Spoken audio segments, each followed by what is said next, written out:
5 sucesos reales que destrozan cualquier película o libro de horror.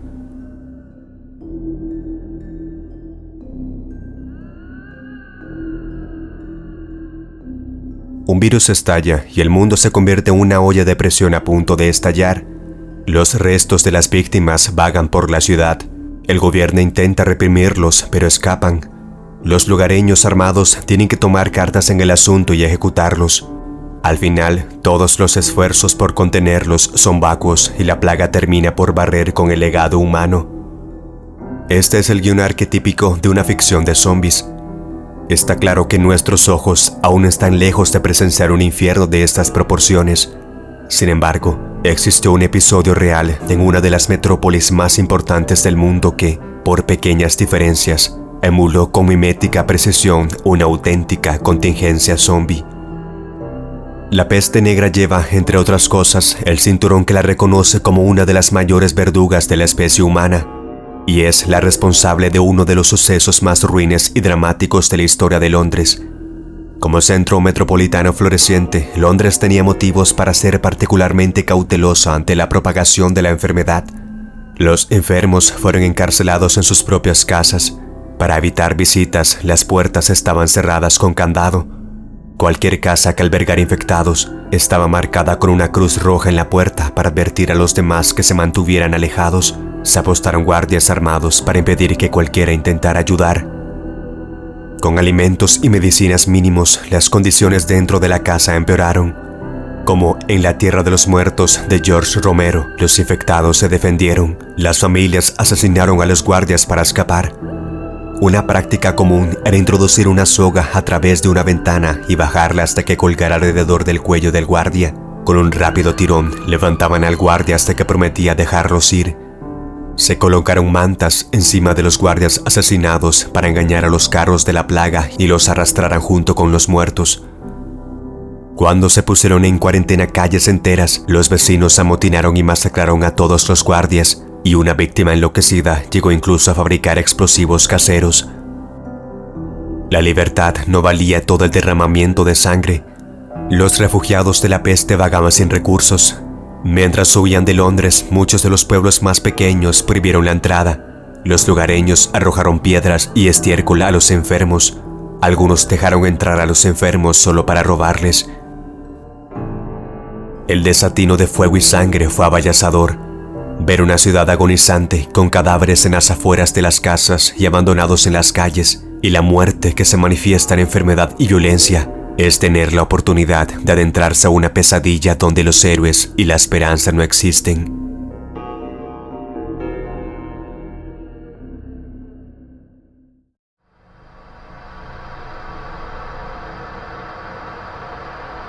Si existen oficios para los que no hay compensación suficiente como reconocimiento, ese es el del soldado.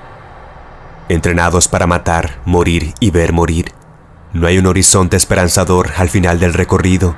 Así pues, debes desprenderte de la sensibilidad, el apego y la comodidad. Por eso es que los episodios bélicos son fuente inagotable de historias de horror, miedo y desesperación, y una de ellas forma parte de esta lista.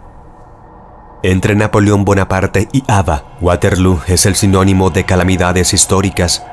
En ese campo belga murieron 60.000 soldados. Lo que esos soldados nunca hubieran imaginado es que se convertirían en una parte crucial de la jardinería inglesa. Un año después de Waterloo se limpiaron los campos. Las empresas recogieron todos los huesos de soldados y caballos expuestos. Para maximizar el espacio, convirtieron los huesos en polvo. Esta práctica era común en muchos de los otros campos de batalla de Napoleón, como Leipzig y Austerlitz. Los periódicos de la época informaron que en total transportaron más de 1 millón de fanegas de huesos humanos e inhumanos.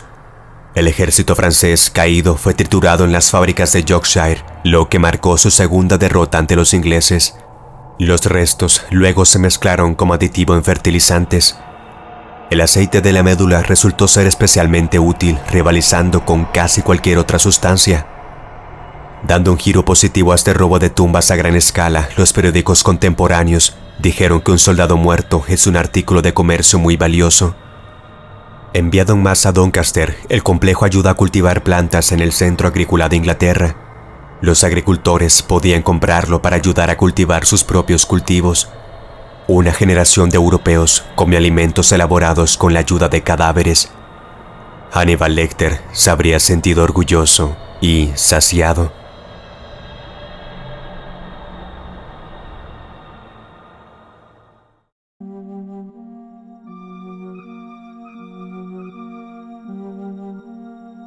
El asesinato de Lincoln fue uno de los acontecimientos más tristes de la historia de Estados Unidos.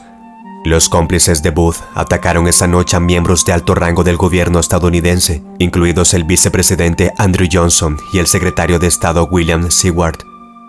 Pero también existe una víctima no deseada que ni siquiera fue atacada directamente por los agresores. Se llamaba Clara Harris. Una implicación tangencial con el asesinato de Lincoln también la llevó a la muerte.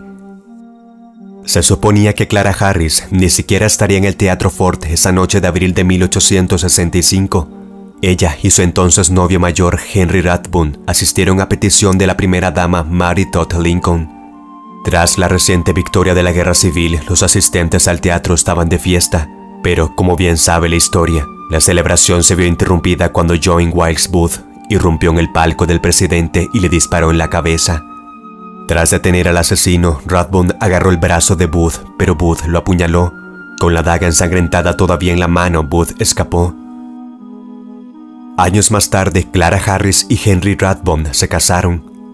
Incapaz de desprenderse de su vestido manchado de sangre, Clara lo había guardado detrás de un armario tapiado. Ella creía que podría convocar al fantasma de Lincoln. Pero los espíritus también habían hablado con Rathbone. Movido por la culpa por no detener la tragedia, Rathbone escuchó voces en las paredes. Lo culpaban por la muerte de Lincoln y le ordenaron vengar al presidente caído. Con un asesinato sacado directamente del Resplandor de Stephen King, Rathbone recreó el asesinato en la víspera de Navidad de 1883. Le disparó a Clara y se apuñaló a sí mismo con un cuchillo. Clara murió. Luego intentó atacar a sus hijos antes de que los jardineros pudieran detenerlo. Henry pasó el resto de su vida en un asilo.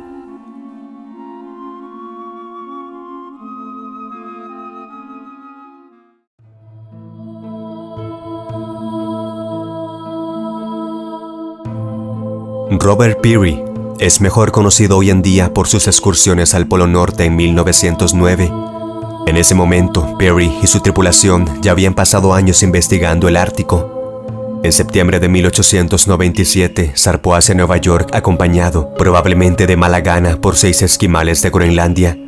Estaba previsto que el Museo Americano de Historia Natural les realizara exámenes físicos. Entre los 6 se encontraba Minik, un niño de 7 años, y su padre, Kisuk. Viviendo como una atracción, los visitantes contemplaron boquiabiertos a Minik y Kisuk en la exposición del Ártico. No acostumbrados a los gérmenes en Nueva York, 4, incluido Kisuk, murieron rápidamente. Otro partió hacia el Ártico poco después, y a cientos de kilómetros de su casa, Minik Wallace se quedó solo. El museo organizó un funeral para Kisuk. Minik vio cómo enterraban a su padre en el jardín del museo, pero en realidad el museo acababa de enterrar un tronco envuelto en piel. El cuerpo real de Kisuk, junto con el de los otros 3 esquimales, fueron disecados y blanqueados en el Hospital Bellevue. A solo unos metros de la exposición de Minik se exhibía el cadáver de su padre. Y esta era la práctica común de Peary. Robó tumbas de esquimales para obtener sus huesos y propiedades. El museo los compraría. Durante años, Minik hizo campaña por la devolución del cuerpo de su padre.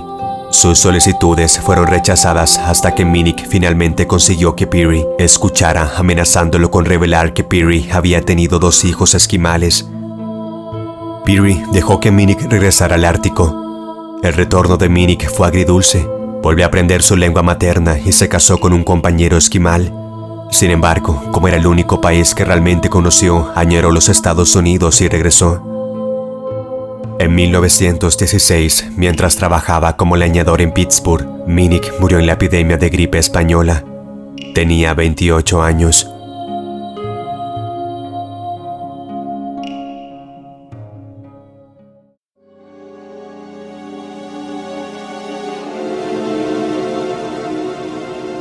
Antes del Dr. Victor Frankenstein estuvo el Dr. William Thornton.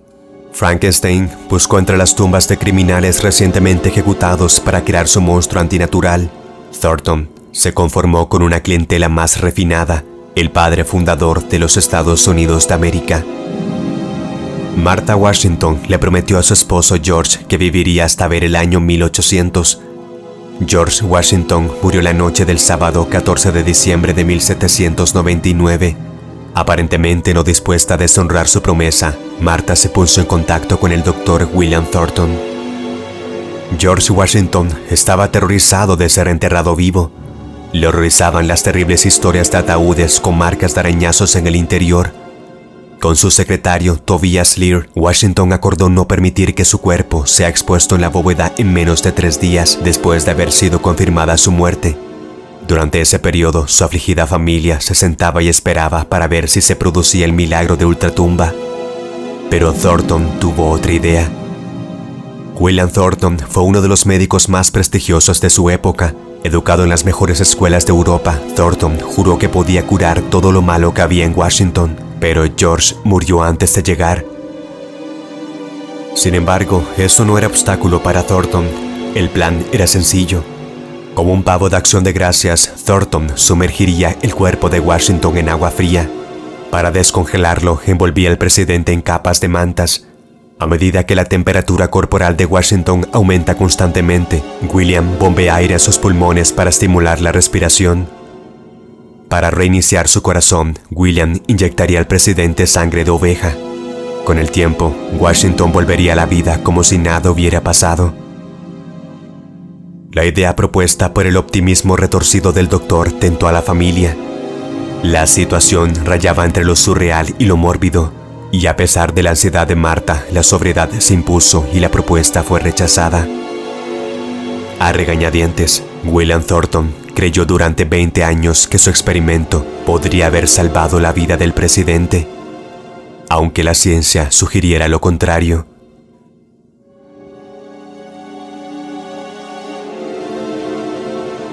Si te gustó el video, apóyalo con tu like. Si eres nuevo, te invito a que te suscribas a este canal. Aquí encontrarás toda una enorme biblioteca con las historias más extrañas de nuestro mundo.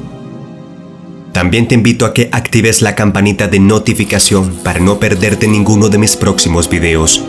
Si deseas apoyar este espacio de una manera especial, puedes unirte a la comunidad de miembros, que será de gran ayuda y motivación para mí. Si tienes algún tema o historia que contar, puedes escribirme al correo oficial en pantalla. Un saludo y agradecimiento muy especial a los miembros y seguidores del canal. Gracias. Recuerda, las historias son lecciones de vida que nos sumergen a conocer mejor el mundo en el que vivimos. Nos vemos pronto.